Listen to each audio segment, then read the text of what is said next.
시사역위원회 양광수 형제입니다. 잠언 20장. 포도주는 거만하게 하는 것이요 독주는 떠들게 하는 것이라. 이에 미혹되는 자마다 지혜가 없느니라. 왕의 진노는 사자의 부르짖음 같으니 그를 노하게 하는 것은 자기의 생명을 해하는 것이니라. 다툼을 멀리하는 것이 사람에게 영광이거늘 미련한 자마다 다툼을 일으키느니라. 게으른 자는 가을에 밭 갈지 아니하나니 그러므로 거둘 때에는 구걸할지라도 얻지 못하리라. 사람의 마음에 있는 모략은 깊은 물 같으니라. 그럴지라도 명철한 사람은 그것을 길이 내느니라. 많은 사람이 각기 자기의 인자함을 자랑하나니 충성된 자를 누가 만날 수 있으랴. 온전하게 행하는 자가 의인이라. 그의 후손에게 복이 있느니라. 심판 자리에 앉은 왕은 그의 눈으로 모든 악을 흩어지게 하느니라. 내가 내 마음을 정하게 하였다. 내 죄를 깨끗하게 하였다. 할 자가 누구냐? 한결같지 않은 저울추와 한결같지 않은 되는 다 여호와께서 미워하시느니라. 비록 아이라도 자기의 동작으로 자기 품행이 청결한 여부와 정직한 여부를 나타내느니라. 듣는 귀와 보는 눈은 다 여호와께서 지으신 것이니라. 너는 잠자기를 좋아하지 말라. 내가 빈궁하게 될까 두려우니라. 내 눈을 뜨라. 그리하여 양식이 족하리라. 물건을 사는 자가 좋지 못하다 하다가 돌아간 후에는 자랑하느니라.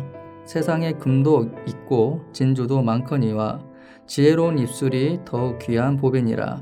타인을 위하여 보증선자의 옷을 취하라.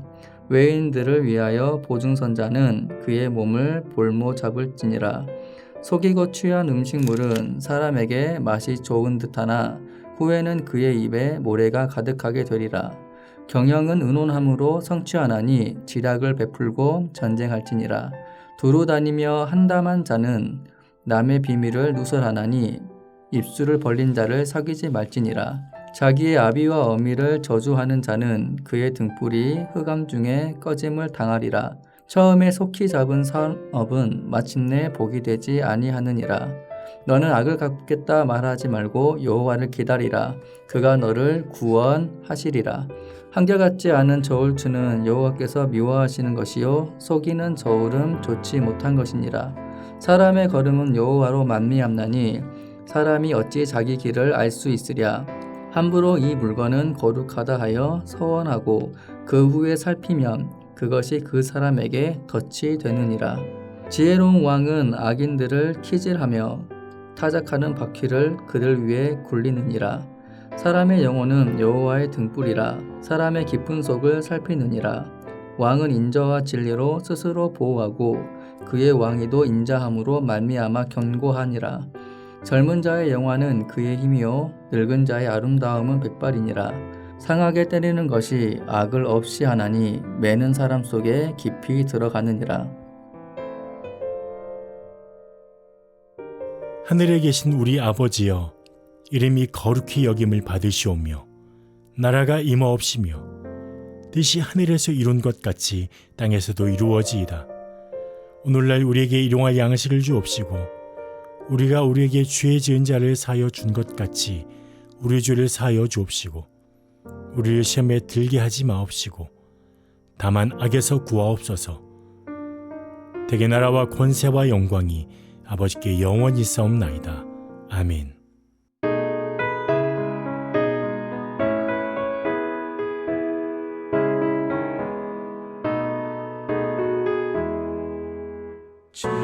지금까지 지내온 것 주의 크신 은혜라.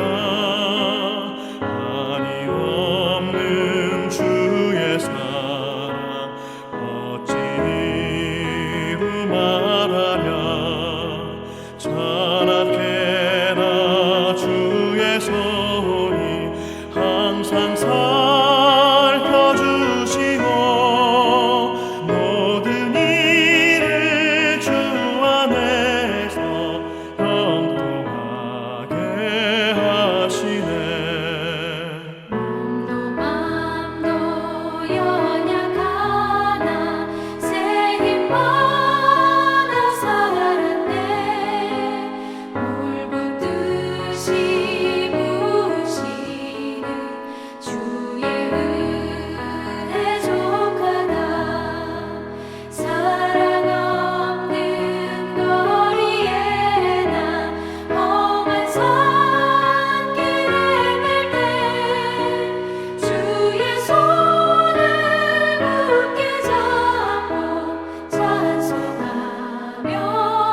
오늘 함께 나눌 말씀은 민수기 35장 22절에서 25절의 말씀입니다.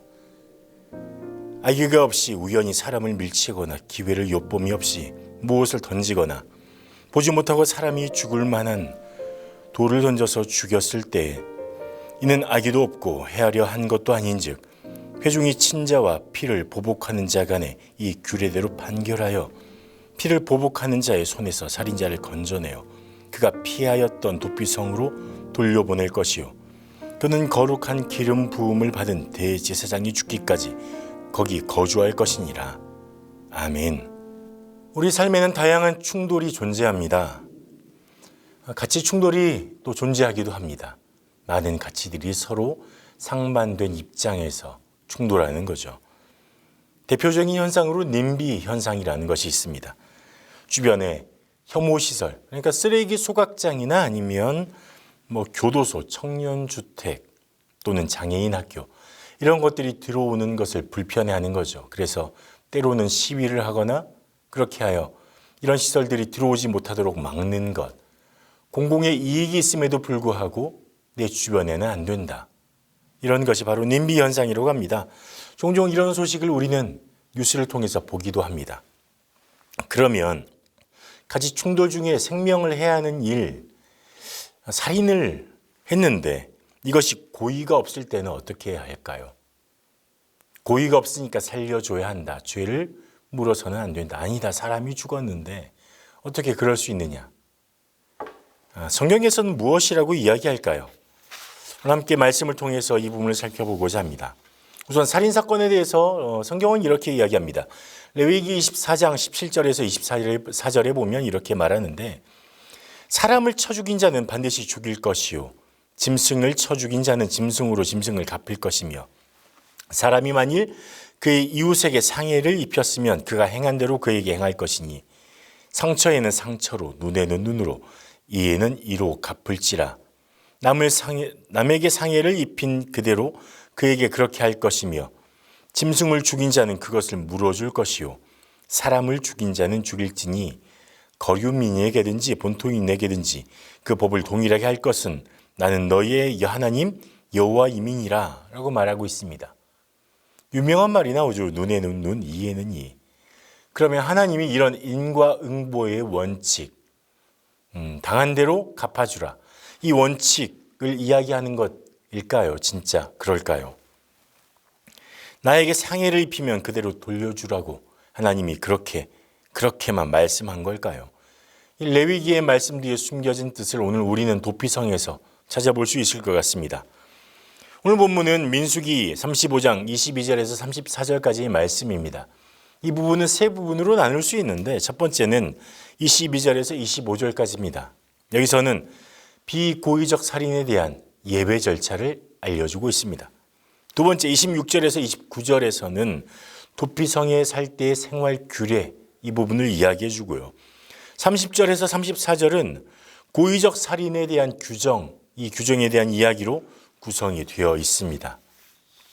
그러면 첫 번째 부분을 좀 살펴보죠. 의도하지 않은 살인의 여러 가지 예들을 설명을 하는데 악의가 없이 우연하게 일어난 살인, 이것을 말하는 것입니다. 살인의 의도가 없이 일어난 살인사건이라는 것입니다. 이런 경우의 예로 어쩌다가 사람을 밀었는데 사망에 이른 경우, 또 조준하지 않고 그냥 물건을 던졌는데 그것에 맞아서 사망한 경우, 또 사람이 보이지 않는 상태에서, 보지 못한 상태에서 사람이 맞으면 죽을 만한 그런 돌을 던졌는데 우연히 그 돌에 맞아서 사망한 경우, 이런 것입니다. 여기에서 중요한 기준은 바로 의도성입니다. 의도성. 의도하지 않고 계획하지 않고 일어난 사망사고에 대해서 말하고 있는 것입니다. 앞에서 살펴본 바와 같이 레위기에서는 사람을 쳐 죽인 자는 쳐 죽이라고 말합니다. 하지만 하나님께서는 의도성 없이 우연히 일어난 사건, 사고로 일어난 사건에 대해서는 다른 가능성을 열어주고 있는 것입니다. 하지만 무조건 의도가 없었다고 덮어주지는 않습니다. 재판의 과정이 필요한 거죠. 시시비비 고의성 여부를 가려야 했습니다. 24절에 보면 회중이 친자와 피를 보복하는 자 간에 이 규례대로 판결하여라고 말하고 있습니다. 일반적으로 각종 송사가 일어났을 때, 시시비비를 가려야 됐을 때는 백성을 대표할 만한 재판관들이 이 일을 감당했습니다. 그리고 여기서 회중이 재판을 규례대로 판결한다고 말하는데, 여기서 회중이라는 것은 공동체 전원을 가리키는 것이 아니라 이 도피성에 갈 수 있을 만한 비의도적인 살인이 일어난 경우에 이것을 판단할 수 있는 특별한 회중, 그러니까 선택된 사람들, 특별히 이 일을 위해서 선택된 회중들이라고 하는 것이 맞을 것입니다. 사망 사건이 일어나면 피의자 그리고 살인을 저지른 사람은 즉각 도피성으로 도망을 하게 됩니다. 그리고 도피성으로 피하게 되면 일단은 이 피해 복수를 해야 하는 사람, 그러니까 보복을 해야 하는 사람의 사적인 복수를 할 수 없게 되죠. 그러면 이제 재판이 일어납니다. 이를 통해서 판결로 일이 결정이 되죠. 그 고의성 여부가 판단되는 것입니다. 이 판결이 다 마칠 때까지는 이 도피성에서 피의자의 형 집행이 미루어지게 됩니다. 그리고 재판을 통해 결론이 나서 살인의 고의성이 없다 판단이 되면 피의자는 다시 도피성으로 돌려보내지게 되죠. 이제 피의자는 도피성에 들어가서 살게 됩니다. 그리고 피해 복수자로부터 자신의 목숨을 지킬 수 있게 됩니다. 이 도피성을 보면 세 가지 측면, 이 도피성에서의 삶은 세 가지 측면이 있다고 보여집니다. 첫 번째는 의도하지 않은 살인에 대해서 피할 길을 낸다는 것입니다. 원래는 피해 보복이 이루어져야 합니다. 그것이 죽음에 대한 죽음을 죽음으로 갚는 그런 원칙이죠. 하지만 이 죽음을 연기해 줍니다. 도피성에 피했을 때에는 이 죽음이 이후로 연기되는 거죠. 결국 죄로 인해서 죽음을 맞게 됩니다. 언젠가 사람은 죽게 되죠. 죽음을 만나게 되어 있습니다. 하지만 도피성을 통해서 이 죽음의 기한을 연장해 주는 거죠. 연장할 뿐입니다. 우리의 삶도 마찬가지입니다. 우리가 살아 숨쉰다고 다 살아있는 것은 아닙니다. 죄인인 우리가 완전한 죄 해결을 하지 않은 상태로 예수 그리스도를 만나지 않은 상태로 살아가는 것은 살아도 산 것이 아닙니다. 모든 사람은 언젠가 죽음이라는 심판대 앞에 서게 됩니다. 그리고 그때 죄인의 삶인지 아니면 의롭다 칭함받은 삶인지 판결을 받게 되죠. 지금의 삶은 죄인인 우리의 삶에 대한 연장과도 같습니다. 이 기간 동안에 정말 살아계신 하나님 그리고 예수 그리스도를 만나지 않는다면 결론적으로는 죽음을 맞이할 수밖에 없습니다. 영원한 죽음, 완전한 죽음 앞에 서게 되는 거죠. 하나님의 긍휼하심 최후 심판 그때까지 우리는 우선 도피성의 삶처럼 우리의 삶이 조금 연장된 것일 뿐입니다. 그래서 이 기간 동안에 우리가 완전한 하나님의 의 예수 그리스도를 만나는 것이 중요한 것이죠. 하나님께서 우리의 죽음을 연장해 주셨습니다. 하지만 만약 이 죽음의 연장이 아닌 우리가 죄를 지을 때마다 하나님의 심판이 이루어진다면 심판이 연기되지 않고 만약 우리의 죄 앞에서 순간순간 우리가 재판을 받게 된다면 어떻게 될까요? 목숨이 수백 개 아니 수천 개라도 이 삶을 연명할 수 없겠죠. 하지만 하나님은 우리를 도피성에 들어간 사람처럼 그 죄를 우선은 눈 감아 주십니다. 연장해 주시는 거죠. 온전한 씻음과 온전한 회복이 이루어질 때까지 조의 심판의 날까지 우리를 참으시고 기다리십니다. 우리가 온전히 예수 그리스도 안에 있기까지 기다려 주시는 거죠. 도피성에서의 삶이 주는 또 다른 측면은 살인이라는 죄, 그 의도성과 상관없이 일어난 죄, 그것이 여전히 확실히 죄라는 사실을 알려준다는 것입니다. 도피성은 피난처임과 동시에 피의자의 삶을 가두는 감옥과 같은 역할을 합니다. 지금까지 자신이 살아온 삶과 격리되어서 거기서 떨어져서 생활을 해야 했습니다. 피의자는 도피성에서 안락하고 평화롭게 살았을까요? 아무런 걱정 없이 살았을까요? 아마 사람을 죽음에 이르게 했다는 죄책감을 안고 살아가진 않았을까요? 고의성이 없었다면 그런 죄책감이 있었겠죠. 또 낯선 곳에서의 삶을 적응하기 위해서, 살아가기 위해서 얼마나 노력해야 했을까요? 도피성은 죽음을 피하게 해줌과 동시에 내가 죄인인 것을 깨닫게 하는 장소이기도 합니다. 우리는 여전히 죄인입니다. 교회 다닌다고, 예배에 열심히 참석한다고 죄인이 아닌 것은 아닙니다. 우리는 의인의 집단처럼 보이지만 여전히 죄인의 집단입니다. 그래서 교회 안에서도 죄의 냄새들이 많이 나죠. 성도들이라고, 교회 다니는 교인이라고 죄인이 아닌 것이 아니에요. 여전히 죄 가운데 있죠. 하지만 이 사실을 깨닫고 예수 그리스도 앞에 나아가는 사람이 되어야 한다는 사실을 깨닫는 것이 중요한 것입니다. 죄의 문제, 죽음의 문제를 해결할 수 있는 유일한 방법은 예수 그리스도밖에 없습니다. 도피성은 도피성을 통해서 내가 죄인인 것을 깨닫게 하는 것이 목적이 있다는 거죠. 우리가 예배를 드리고 교회에 나오는 것은 내가 죄인인 것을 깨닫는 데 목적이 있는 것입니다.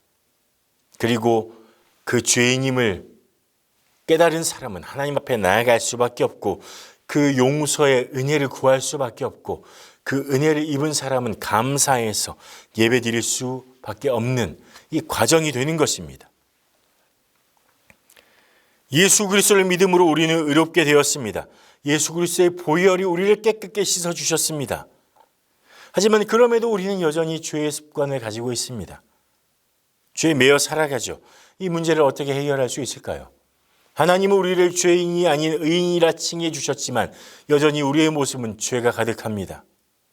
그래서 우리는 날마다 십자가 앞에 나아가야 합니다.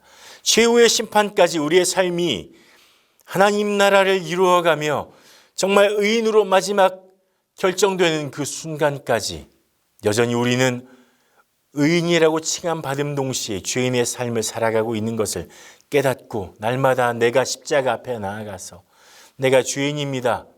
하나님 나를 긍휼히 여겨 주십시오. 내 안의 죄를 해결해 주십시오. 나가야 합니다. 그래서 바울이 고린도전서에서 이렇게 고백하는 것입니다. 너희에 대한 나의 자랑을 두고 단언하노니 나는 날마다 죽노라. 날마다 십자가 앞에 나아가서 죽어야 합니다. 나는 의인인 것처럼 그렇게 착각해서는 안 됩니다. 도피성에 있다고 의인이라고 착각해서는 안 됩니다. 아, 내가 죽음으로부터 벗어났구나가 아니라 도피성에 있으면서 교회에 예배 나오면서 나는 여전히 죄인이구나. 그런데 하나님이 여전히 나를 사랑하시는구나. 이 사실을 깨닫는 것입니다. 도피성에서 내가 죄인이지만 하나님이 나를 살려주셨구나를 깨닫는 것처럼 그래야 한다는 것입니다. 그래서 날마다 십자가 앞으로 예수 그리스도의 십자가 은혜 앞으로 나아가야 하는 것입니다. 이것이 도피성이 주는 두 번째 삶의 이유, 삶의 내용인 것입니다. 도피성이 주는 세 번째 삶의 측면은 죄에 대한 완전한 해결, 새 시대에 대한 이 기대감이 있다는 것입니다. 28절에 보면 이는 살인자가 대제사장이 죽기까지 그 도피성에 머물러야 할 것임이라. 대제사장이 죽은 후에는 그 살인자가 자기 소유의 땅으로 돌아갈 수 있느니라. 무슨 말입니까? 도피성에 피한 살인자는 그 생명의 보호를 받고 있습니다. 하지만 살인의 값인 죽음의 무게가, 죽음의 짐이, 이 죄가 해결되지는 않은 상태입니다. 죽음이 연장되고 보류된 것일 뿐이죠. 그런데 백성들을 대신해서 하나님과의 관계에서 대속의 사역을 감당했던 대제사장이 죽게 된다면 이 죽음을 통해서 도피성에 피한 모든 사람들의 죄를 대속하는 것으로, 죄의 짐을 대신 진 것으로 하나님이 보신다는 것입니다. 대제사장의 죽음으로 말미암아 도피성에 피한 이 고의가 없는, 의도가 없는 살인자들의 죄 또한 덮어주는 것으로 결론이 나게 되는 것입니다. 누가 생각납니까? 예수님이 생각나죠. 대제사장의 죽음은 옛 시대의 모든 죄들을 덮고 새 시대가 시작되었음을 알려줍니다. 그리고 이제는 예수 그리스도의 시대로, 하나님의 시대로, 그 긍휼과 용서의 시대로 예수님을 만난 사람은 그 시대를 살아갈 수 있다고 이야기해 주고 있는 것입니다. 그런데 이 도피성에 살 동안 대제사장이 죽기 전까지 이 도피성에 있는 피한 자들은 규칙대로, 규례대로 살아야 했습니다. 가장 중요한 규칙 무엇이냐? 도피성을 벗어나서는 안 된다는 것입니다. 만약 도피성을 벗어나면 피해 복수자가 기다렸다가 그를 죽인다 해도 죄의 값을 물을 수 없다. 이렇게 되어 있습니다.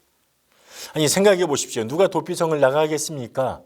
그런데 성경에 이렇게 기록되어 있다는 것은 도피성을 빠져나간 사람들이 있었다는 거죠. 몰래 빠져나갔다는 것을 우리는 미루어 짐작해 볼 수 있는 것입니다. 도피성에 살다 보니 내가 죄인이 아닌 것처럼 여겨졌을까요? 나는 의인인 것처럼 그렇게 여겨졌을까요? 그래서 도피성을 나가서 하나님의 용서의 장소를 나가서 자기 마음대로 살겠다고 나가면 피해 복수를 당하게 되는 것입니다. 도피성에 살면서 내가 죄가 없는 것으로 착각해서는 안 됩니다. 도피성을 벗어나는 순간 죄의 영향력이, 죄의 결과가, 죄의 값이 그를 삼키게 되는 것이기 때문이죠. 우리가 예수님 안에 있다고 내가 죄인이었다는 사실이 사라지는 것 아닙니다. 우리가 의인됨을 기뻐해야 하지만 우리가 죄인이었음을 잊어서도 안 됩니다. 완전히 나는 죄인이 아니기 때문에 내 마음대로 살아도 된다. 그래서 도피성을 벗어나면 사단이 우리를 삼키게 될 것입니다. 우리는 어떻게 해야 할까요? 대제사장의 죽음으로 살인의 죄에서 벗어날 수 있었던 것처럼 예수 그리스도의 대속으로만 우리가 죄에서 벗어날 수 있는 것을 깨닫고 도피성 안에 살아야 했던 것처럼 우리가 예수 그리스도 안에 살아야 한다는 것입니다. 우리의 완전한 피난처 되시며 우리의 영원한 피난처 되시는 우리의 완전한 도피성이신 예수님 안에 있어야 하는 것입니다. 예수님을 벗어나면 우리는 우는 사자와 같이 우리를 잡으려고 노려보고 호시탐탐 기회를 엿보는 사단에게 삼켜지게 될 것입니다. 오늘 도피성은 우리에게 많은 것들을 이야기해 줍니다. 하나님이 우리에게 피할 길을 내셨다는 사실, 우리를 살 수 있는 길을 내셨다는 사실, 그리고 두 번째는 우리가 여전히 죄인인 것을 깨달아야 한다는 사실, 날마다 십자가 앞에 나아가야 한다는 사실, 그리고 영원한 대제사장 예수 그리스도 안에 살아야 한다는 사실, 그 은혜로만 살 수 있다는 사실 오늘 깨닫고 하나님 안에 영원한 피난처 도피성 되시는 예수 그리스도 안에 사신 여러분들이 되시기를 간절히 축복합니다. 기도하겠습니다. 하나님, 나의 피난처, 나의 도피성 되시는 예수님 안에 있기를 원합니다. 내가 죄인인 것을 날마다 알게 하시고 이런 죄인을 날마다 용서하시며 이해하시고 안아주시고 길이 참아주시는 하나님의 사랑에 오늘도 감사하며 감격하며 찬양하며 예배할 수 있도록 도와주십시오. 오늘 내 삶이 날마다 바울처럼 십자가 앞에서 죽노라. 내가 날마다 십자가로 나아가노라. 난 죄인의 괴수이지만 이 괴수된 나를 살리셨도다 고백하며 하나님 사랑으로 살아갈 수 있는 그 놀라운 은혜를 허락하여 주시옵소서. 오늘도 나의 피난처 되시는 예수님을 의지하며 예수님 이름으로 기도합니다. 아멘.